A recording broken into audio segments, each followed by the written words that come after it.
Good morning everybody. I am Vidushi Chaudhary from Gymkhana TV and we are here at University of Engineering and Management, Kolkata. We see that the IEEE Optronix 2017 is being held inside where the students are here to present their paper discussion which they submitted in IEEE. Let's see what's happening inside.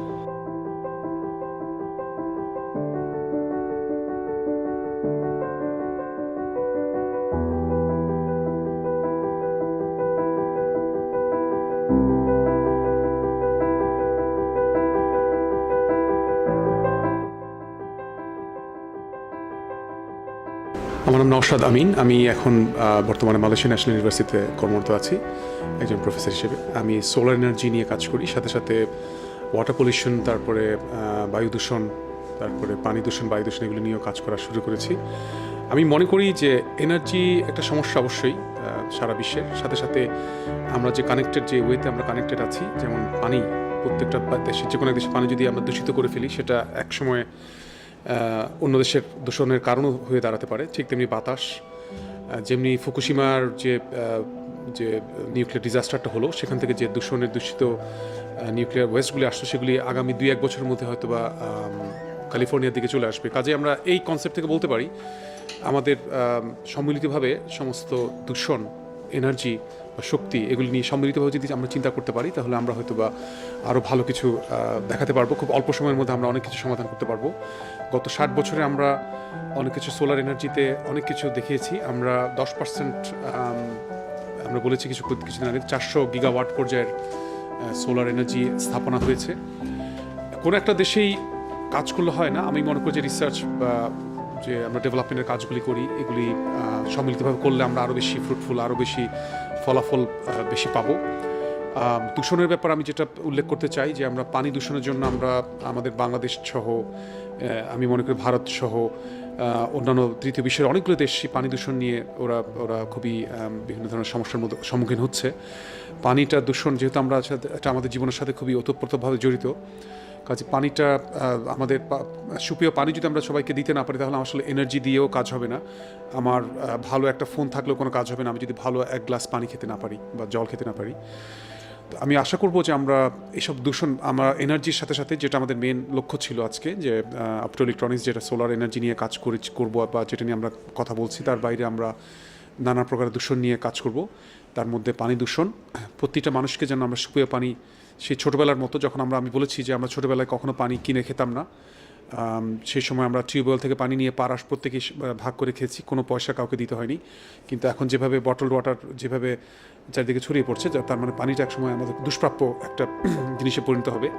কাজে আমরা আমাদের যারা আমরা গবেষণার সাথে জড়িত তারা অবশ্যই আমাদের জীবনযাত্রার মানকে উন্নয়নের সাথে সাথে আমার মনে করি যে বেসিক আমাদের লাইফলাইন যেটা আমরা পানি, তারপরে পরিষ্কার বায়ু, যেটা আমরা যাতে ভালো বা একটা ভালোভাবে শ্বাস প্রশ্বাস নিতে পারি সেটা আমাদের এনশিওর করা খুবই জরুরি। সেই জন্য আমাদের সবাই সম্মিলিতভাবে কাজ করাটা খুবই জরুরি। আমি অবশ্যই কিছুক্ষণ আগে প্রফেসর ডেভিসকে বলেছি যে সোয়ানসি ইউনিভার্সিটির, যে উনি অনেক বড় একটা প্রজেক্ট নিয়ে কাজ করছেন ইন্ডিয়াতে। তো পানি দূষণের ব্যাপারটাও আমরা হয়তো একসাথে কাজ করব। আর এটার জন্য আমরা বাংলাদেশের যে আমাদের কাউন্টারপার্ট যারা থাকবে তাদের সাথে আমি যোগাযোগ করে, মালয়েশিয়াতে আমরা যেখানে কাজ করছি সবাইকে একটা কমন প্ল্যাটফর্ম এনে আমরা যদি কাজটা করতে পারি তাহলে আমরা খুব শীঘ্রই আশা করি প্রত্যেকটা নবজাত শিশুকে এই পরিষ্কার পানি বিনামূল্যে দিতে পারবো বলে আশা করি।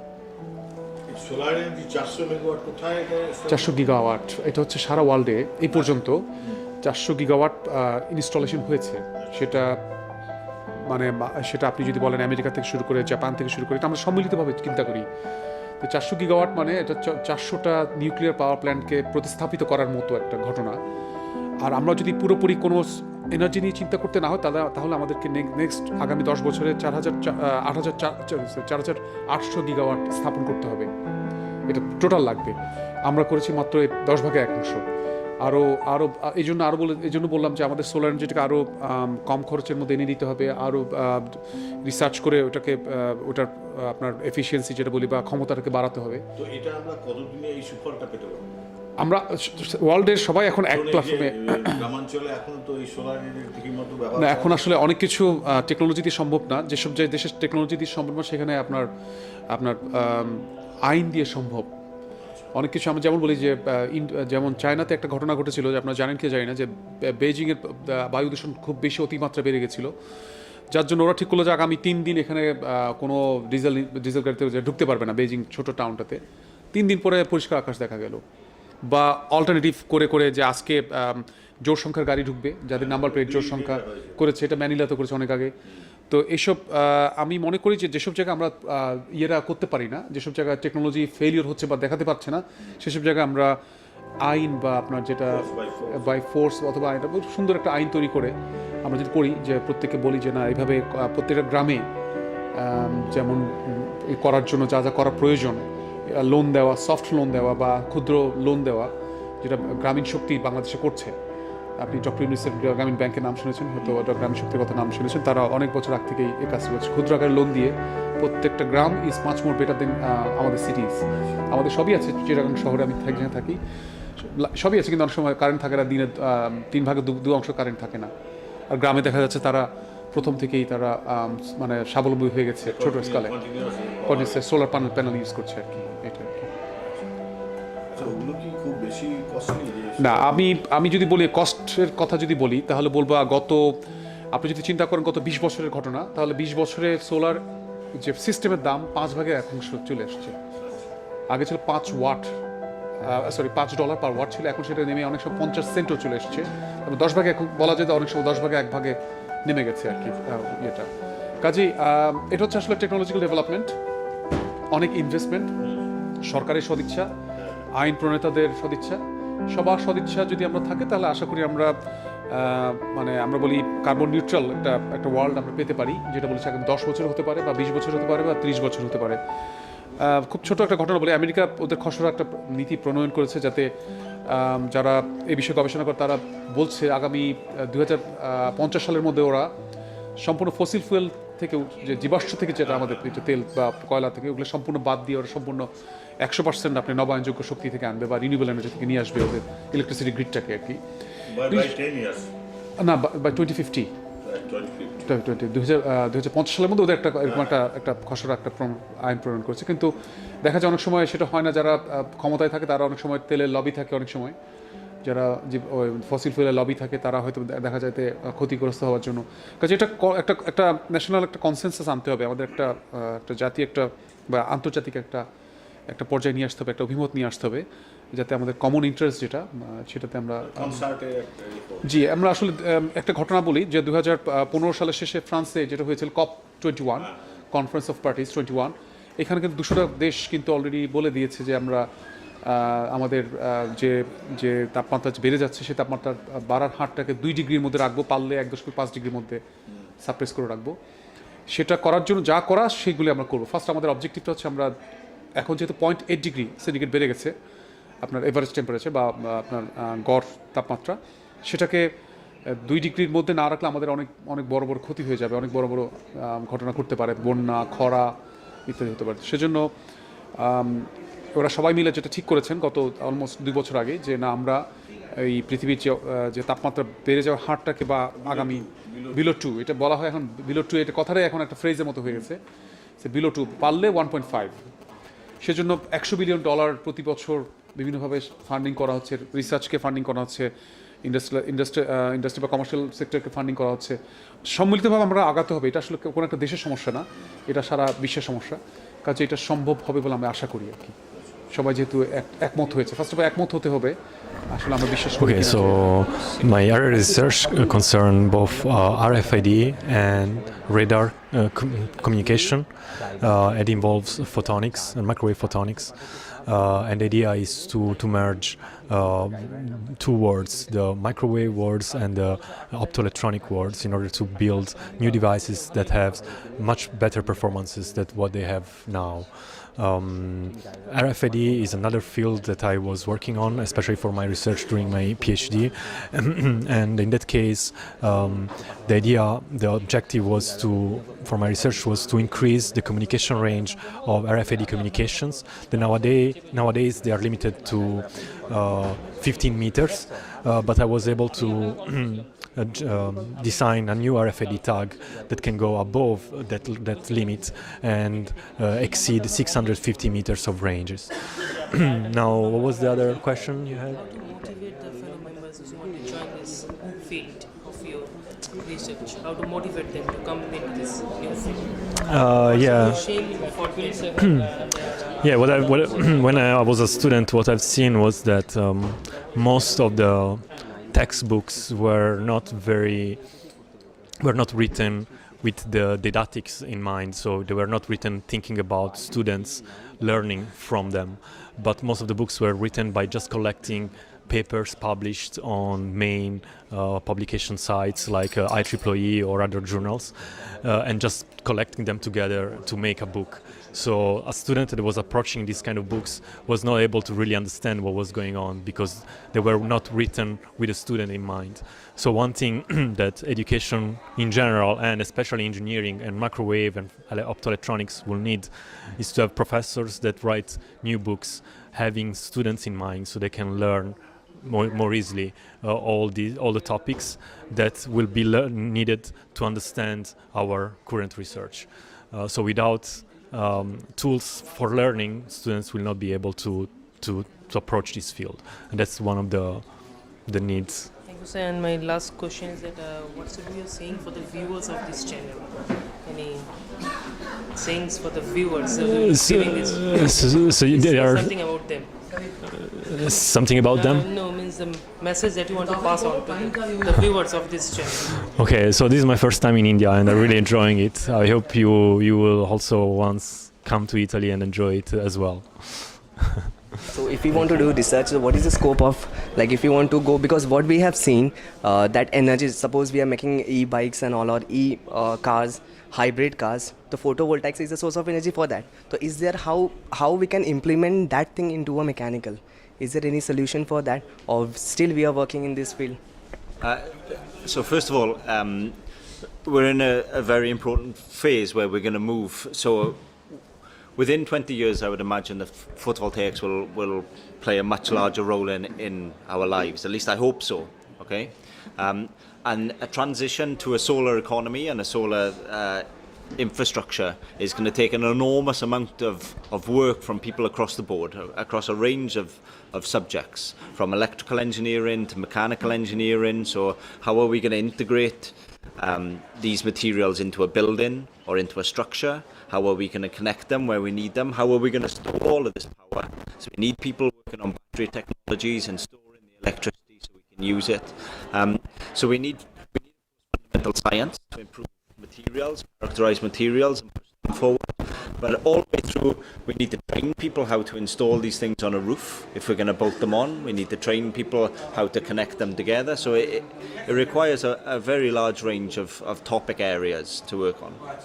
If suppose it grabs my interest, I want to do research in this field. If I want to, like I'm doing BTech, I want to extend this beyond in photovoltaic, this industry. So how can, like I should approach? What should be my initial start?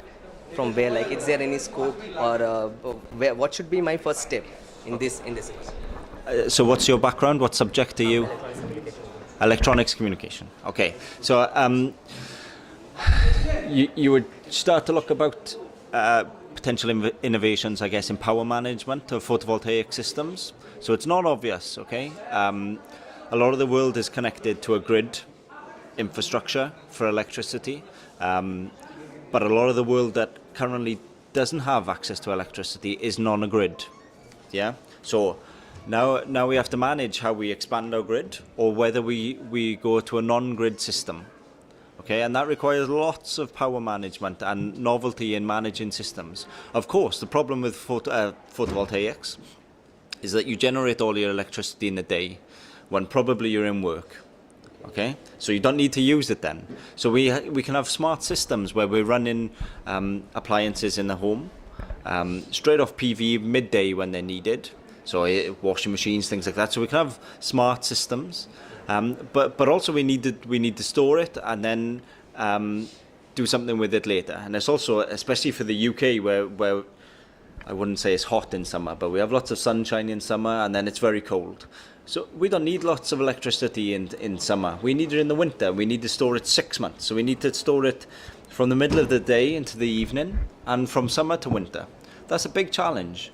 But there's lots of interesting possibilities around how you can control your electronics in your home, and use them when you have power, and then controlling where the power goes, whether it's the storage, into the grid, and doing that at optimum times to maximize the amount of money that the person who owns the PV or owns the house will get is vitally important.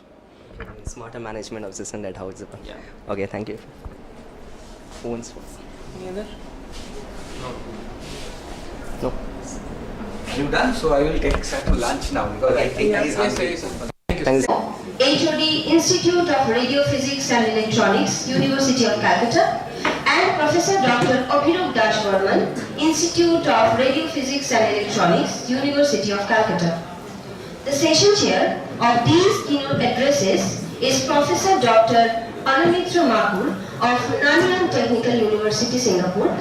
May I now welcome and request the Honorable Session Chair, Professor Dr. Makur, to please occupy his seat on the dais and grace the occasion. Sir, please.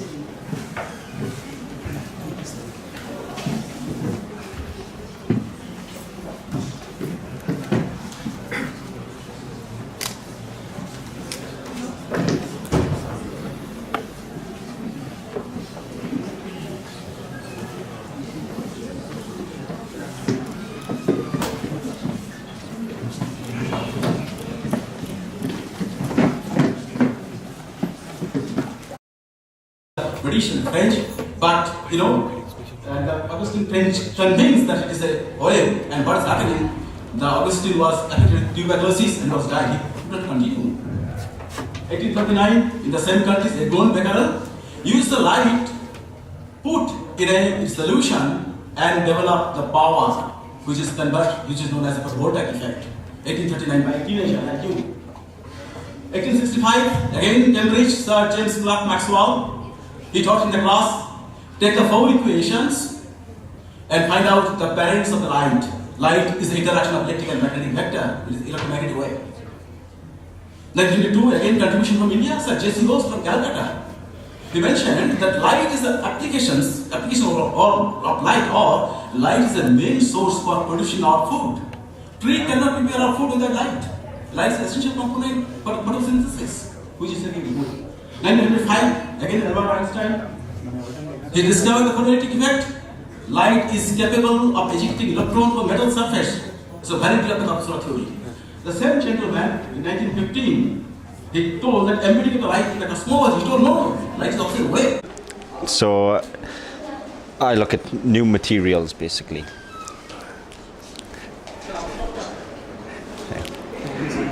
So I look at new materials for photovoltaics, so novel materials that can convert sunlight to electricity more efficiently, okay, and they're stable materials. So when we look at new materials, there's a few things that we want for the material of the future, if you like. It needs to be very efficient to convert in sunlight to electrons to electricity. It also needs to be very stable. It should be earth abundant, something that we have lots of, and all of the device components should be earth abundant. It should be very low toxicity or harmless to the environment and things like that. And we're still not there yet. So where we are is we can tick a few of them off the list. We have materials that are high efficiency, but that need a lot of energy to make them, such as silicon. We have materials that are relatively high efficiency and stable, but are toxic, like Cadtel. And then we have new materials that are non-toxic, earth abundant, but low efficiency, like dye-sensitized solar cells. So we have challenges there to get the efficiency higher. Perovskites are a relatively new material, okay? They're very efficient. The field has expanded enormously in just a few years to be one of the hottest research topics in solar energy, in any sort of material science. And that's because they jumped from 10% efficiency, which is already okay, up to 22% efficiency in just a couple of years. It's the fastest rise in efficiency of any material we've ever seen. So a lot of research is going into them, but they're not very stable. And at the moment they use some toxic materials, although very low quantities. So we need new chemistries to make them more stable, new engineering solutions to make them more stable, and new chemistries to maybe swap out some of the toxic materials for less toxic materials or non-toxic materials, or to encapsulate them in a way where we know they're never going to escape to the environment. So there's two challenges there. In the future, photovoltaics will completely be all around us in all our lives. And I don't just mean on the roof. We have photovoltaic technologies that work well in this light, so that work well in diffuse light. And the future is going to be dominated by the Internet of Things. So there'll be sensors in every room monitoring the environments of the room and things like that. They will be powered by photovoltaics because they're very low power output units. They'll be everywhere. So we need cheap, relatively efficient PV to satisfy that market.